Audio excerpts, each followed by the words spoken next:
দেখো মাঝে মধ্যে তুই ওর বরুণের মুখ খান লাগাবি ক্যামেরা, মাঝে মধ্যে ওর সামনে নিয়ে ক্যামেরা, ঠিক আছে? আচ্ছা দেখো এখন এখানে বলছে যে যোগের মাধ্যমে পার্থক্য করো। যখন যোগের মাধ্যমে পার্থক্যর কথা বলবে তখন আমি কি বলছি? তখন বলছি যে আগে আমরা বাইনারি বাইর করাবো। আচ্ছা যোগের মাধ্যমে পার্থক্য কিন্তু 3টা টাকার হয় না। কয়টা টাকার হয় না? যে কোনো 2টা টাকা। মনে করো ধরো এ বি অথবা বিসি বা এসি, আমরা যে কোনো 2টা টাকার করবো। যেহেতু এটা বাইনারি দেওয়া আছে, এটা আমরা যাচ্ছি না ক্যাচালটা আমরা এ বি তে করি, তাহলে ভালো মানাবে। ধরো এ আর বি, এই দুটোর আমরা করব যোগের মাধ্যমে পার্থক্য। এই দুটো কি করব? যোগের মাধ্যমে পার্থক্য এ আর বি এর। আচ্ছা সর্বপ্রথম আমাদের কি বাইর করতে বলছি বলতো? বাইনারি। তাহলে এই যে 72 অক্টাল দেওয়া আছে, বাইনারি বাইর করতে হবে। তো অক্টাল থেকে বাইনারি বাইর করতে গেলে আমরা কিসের মাধ্যমে বাইর করাবো? বিট। কিসের মাধ্যমে? বিট। তাহলে 7 2 7 সমান সমান কত পাই? 111। 2 সমান কত পাই? 10। ঠিক আছে, তাহলে 111 পাই, আর এখানে কত পাই? 10। তাহলে অক্টালের বিট কয়টা আছে? 3টা না? তাহলে অক্টালের বিট যদি 3টা হয় তাহলে আর সামনে একটা শূন্য নিব, ঠিক আছে? তাহলে 1 1 1 0 1 0। এই যে আমরা বাইনারি মান পাইলাম। কার বাইনারি মান পাইলাম? 72 এর বাইনারি মান পাইছি, ঠিক আছে? এবার দেখো এখানে এসি, এ আর সি, এটা কিসে করা আছে? হেক্সা। হট বাই করব কত? বাইনারি। তাহলে হেক্সা থেকেও যদি আমরা বাইনারি করি তাহলেও বিট। বুঝতে পারছেন? অক্টাল থেকে বাইনারি করলেও বিট, হেক্সা থেকে বাইনারি করলেও বিট। যদি দশমিক থেকে বাইনারি করি তাহলে ভাগ। বুঝতে পারছেন? তাহলে এখন এ এ সমান সমান কত পাইছি আমরা? 1010। সি সি সমান সমান কত পাইছি? 1100। ঠিক আছে, হেক্সার বিট 4টা করে করাই আছে। তাহলে 1 0 1 0 1 1 0 0 দিয়ে কি পেলাম? বাইনারি। দুটোরে কি বাইনারি পাইছি? ফার্স্ট স্টেপ কিন্তু করে ফেলালাম আমরা, বাইনারি মান বাইর করছি। করার পরে কি করতে বলছে? যোগ করতে বলছে। তাহলে আমরা যোগটা এইভাবে করব, দেখো 72 অক্টাল ইকুয়াল 72 এর মানটা বসাও। কয়টা ডিজিট আছে? 6টা না? আর এখানে 8টা, তাহলে সামনে কয়টা নিব? শূন্য। 2টা। 1 1 1 0 1 0। ঠিক আছে, মানে আমাদের যে সংখ্যাটা বড় আছে সেটা নিচেই থাক উপরেই থাক, যে সংখ্যাটা বড় আছে এটা নিচেই থাক উপরেই থাক, আমরা শূন্য দিয়ে এটা কি করব? মানে পূরণ করে নিব। বুঝা পাইছি রে? আচ্ছা এখন দেখো এখানে কি আছে? এসি আছে না? তাহলে এই যে এ আর সি, এটার মান কত পাইলাম আমরা? 1 0 1 0 1 1 0 0 পাইছি। আচ্ছা এই দুটো আমরা করব যোগ। কিসের যোগ? বাইনারির যোগ।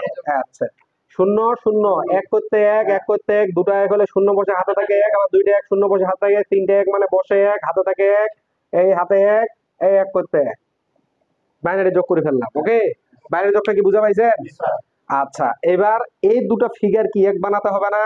তাহলে আমি তোমাদের কি কইছিলাম, হয় হেক্সা অক্টাল বানাবেন, নাহলে অক্টাল হেক্সা বানাবেন, নাহলে দুটো কি বানাবেন? দশমিক বানাবেন। তা আমরা যেহেতু উপরে দশমিক বানাই ফেলছি, তাহলে আমাদের করা দরকার নেই, আমরা দশমিকের যোগটা করে ফেলি। বুঝতে পারছেন? উপরে দশমিক বানাইছি, তাহলে 72 এর দশমিক যেন কত পাইছিলাম? 58 না? 58 নাকি? আর এসি 56 না 58? 58। ভালো করে তুলা নাই খাতাতে? 58। আচ্ছা আর এসির পাইছিলাম কত? 172। আচ্ছা 172, তাহলে দুটো পাইছিলাম 58 172। যদি আমরা এখন আমাদের যদি ভুল যায় কথার কথা, তাহলে এটা মিলবে না। যদি ভুল যায় যোগটা তাহলে মিলবে না। এখন আমরা প্রমাণ পাবো। দেখো 8 আর 2 10 0, আর 7 5 12 আর 1 13, এই যে 2 200 তো কত? 30। এই 230 কি বাইরে হলো বলো তো? দশমিক। এখন এই দশমিক থেকে এই মানটা যদি মিলে তাহলে আমাদের অঙ্ক ঠিক আছে, যদি না মিলে তাহলে অঙ্ক ঠিক নাই। বুঝা গেছে? তাহলে দশমিক থেকে যদি আমরা বাইনারি করতে চাই তাহলে এটাকে কি করতে হবে? ভাগ করে মিলাতে হবে। কি করে মিলাতে হবে? ভাগ করে মিলাতে হবে। অথবা আমরা টেকনিক্যালি মিলাতে পারি। কিসে?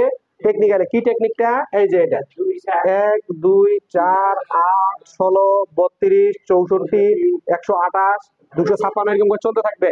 একজন ক্যালকুলেটর নাও, একজন ক্যালকুলেটর নাও, একজন যে ক্যালকুলেটর নি। আচ্ছা দেখ এখন এখানে যেগুলো 1 আছে, দেখো যেগুলো 1 আছে সেগুলো নিতে হবে, যেগুলো শূন্য আছে সেগুলো নিতে হবে না। প্রথমবার মানে কি? শূন্য আছে না? তাহলে এটা বাদ। দ্বিতীয় মানে কি আছে? 1, মানে এটা নিতে হবে। তৃতীয় মানে কি আছে? 1, মানে এটা নিতে হবে। এটাতে কি আছে? 0, নিতে হবে না। এটাও নিতে হবে না। এটা 1 নিতে হবে, এটা 1 নিতে হবে, এই যে 1 নিতে হবে। তাহলে এখন 128 ক্যালকুলেটর কে নিছেন? দেখো 128 যোগ করো 64, যোগ কত? 32, যোগ 4 যোগ 2, এই যে 230 মিলছে। হ্যাঁ, তার মানে আমার অঙ্ক হয়েছে। যদি এটা না মিলতো এখানে তাহলে অঙ্ক ভুল আছে, তখন আমরা পুনরায় পূর্ববর্তীতে চেক দিতাম কোথায় অঙ্কটা ভুল গেছে, বুঝতে পারছেন? এখন এটার পরিপূরক করতে হবে। কি করতে হবে? পরিপূরক। 0 থাকলে 1, 1 থাকলে 0, 0 1 1, 0 0 0, ঠিক আছে? এটা 1 এর পরিপূরক। 1 থাকলে 0 করতে হবে, 0 থাকলে 1 করতে হবে। এই মানটার সাথে যোগ করতে হবে 1, এই মানটার সাথে যোগ কি করতে হবে? 1, তাহলে কত বাইরে হবে? 2 এর পরিপূরক। আমরা যখন যোগ 1 করব তখন এই মানের কোনো আর হিসাব নাই, বুঝতে পারছেন? এই পরিপূরকের মানটার সাথে আমরা যোগ করব, তাহলে 1 আর 1 0, হাতে থাকলো 1, 0 আর 1 1, এখন আর কিছু নাই, এই যে যা আছে তাই বসাই দিলাম। ওকে, এই যে 0। ওকে, এখন আমাদের এই যে অঙ্ক মোটামুটি ক্লিয়ার। যদি আমাদের যোগের মাধ্যমে পার্থক্য বলে তাহলে এইভাবে করতে হবে। আর কোনো কেসাল আছে? বুঝা গেছে? এই বুঝা পাইছি? এই বুঝা পাইছি? আচ্ছা, আমার কোনো ভিডিও দেখাতো কে গেলে। এখানে হলো 2 এর পরিপূরক। হুম, ওই উপরে যে উল্লেখ নেই ভিডিও বেশি জানো না,